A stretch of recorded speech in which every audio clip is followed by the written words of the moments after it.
नमस्कार मित्रांनो, मी बापू बिडकर आणि मराठी दरबार या आपल्या यूट्यूब चॅनलमध्ये आपले मनापासून स्वागत आहे।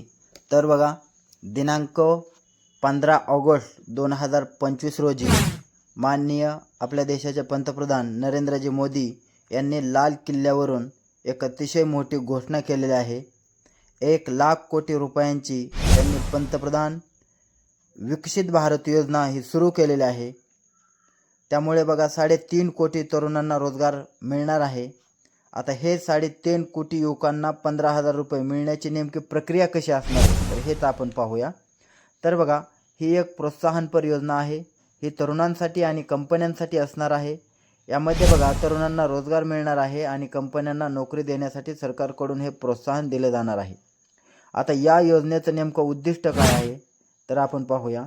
तर बघा, 3.5 कोटीहून अधिक नोकरी निर्माण करण्याचं हे उद्दिष्ट आहे। याच मोदी सरकारने 23 जुलै 2024 रोजी सादर केलेल्या अर्थसंकल्पात या योजनेची घोषणा केलेली होती आणि ही योजना तरुणांसाठी, लघु व मध्य उद्योग करणाऱ्यांसाठी आहे। ही योजना 15 ऑगस्ट पासून सुरू झालेली आहे।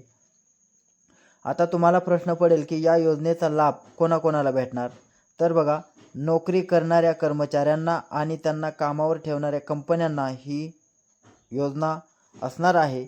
यामध्ये बघा, प्रथम काम करणारा जो कर्मचारी आहे त्याचं वय 18 ते 60 हा वयोगट त्यांनी केलेला आहे। असे कर्मचारी ज्यांचं मासिक वेतन 1 लाखापेक्षा कमी आहे, हे कर्मचारी PF भरणारे, तसेच आधार संलग्न बँकेशी जोडलेले, तसेच त्यांच्या कामाशी सुद्धा जोडलेले असले पाहिजे। आता याच्यामध्ये दुसरे कोण असणार आहे तर बघा, रोजगार देणाऱ्या कंपन्या। या योजनेसाठी 50 पेक्षा कमी कर्मचारी असलेल्या लहान कंपन्यांना किमान 2 अतिरिक्त कर्मचारी भरती करावे लागणार आहेत आणि 50 पेक्षा जास्त कर्मचारी असलेल्या कंपन्यांना किमान 5 अतिरिक्त कर्मचारी भरती करावे लागणार आहेत। तर बघा, 15 ऑगस्ट 2025 ते 31 जुलै 2027 दरम्यान अतिरिक्त कर्मचाऱ्यांची भरती करावी आणि अतिरिक्त कर्मचारी EPFOकडे हस्तांतरित केले जातील। यासाठी नोंदणी आणि EPFO शेअर असणं सुद्धा गरजेचं आहे आणि अनिवार्य आहे। या योजनेतून जे कर्मचारी पहिल्यांदा काम करणार आहेत त्यांना फायदा काय होणार आहे तर आपण पाहूया। तर बघा, पगाराव्यतिरिक्त काम करणाऱ्या कर्मचाऱ्यांना सरकारकडून 15,000 रुपये अतिरिक्त रक्कम मिळणार आहे। ही रक्कम 2 टप्प्यात त्यांना मिळणार आहे। तर बघा, 6 महिने नोकरी झाल्यावर पहिल्या आठवड्यात 7,500 रुपये म्हणजे 7,500 रुपये मिळणार आहेत आणि 12 महिने पूर्ण झाल्यानंतर त्याच्या दुसऱ्या आठवड्यात 7,500 म्हणजे 7,500 रुपये असे मिळून 15,000 रुपये भेटणार आहेत। यामुळे लक्षात ठेवा, 15,000 ही रक्कम तुम्हाला मासिक किंवा वार्षिक नाही, तर ती फक्त प्रोत्साहन म्हणून फक्त एकदाच भेटणार आहे। आता नोकरी देणाऱ्या कंपन्यांना याचा फायदा काय तर बघा, अतिरिक्त रोजगार देणाऱ्या कंपन्यांना यातून प्रोत्साहन भेटणार आहे। समजा 10,000 रुपये पगारावर कर्मचारी नियुक्त केला तर कंपनीला जास्तीत जास्त 1,000 मिळतील। 10,000 ते 20,000 पगारावरील कंपनीला 2,000 मिळतील। 20,000 ते 1,00,000 रुपये पगार असणाऱ्या कर्मचाऱ्यांच्या कंपनीला दरमहा 3,000 रुपये मिळणार आहेत। यामध्ये ऑगस्ट 2025 ते 31 जुलै 2027 मध्ये अतिरिक्त भरती केलेले EPFO लिंक असलेले कर्मचारी यासाठी पात्र असणार आहेत। आता बघा, या योजनेत सामील होण्यासाठी काय करावं लागणार आहे तर बघा, यासाठी कर्मचाऱ्यांना स्वतंत्र अर्ज करण्याची आवश्यकता नाही। कंपन्या तुमची माहिती फक्त EPFOला देतील आणि अशा प्रकारे तुम्ही या योजनेला पात्र होणार आहेत। यासाठी बघा, तुमचे आधार सीडिंग असणं गरजेचं आहे।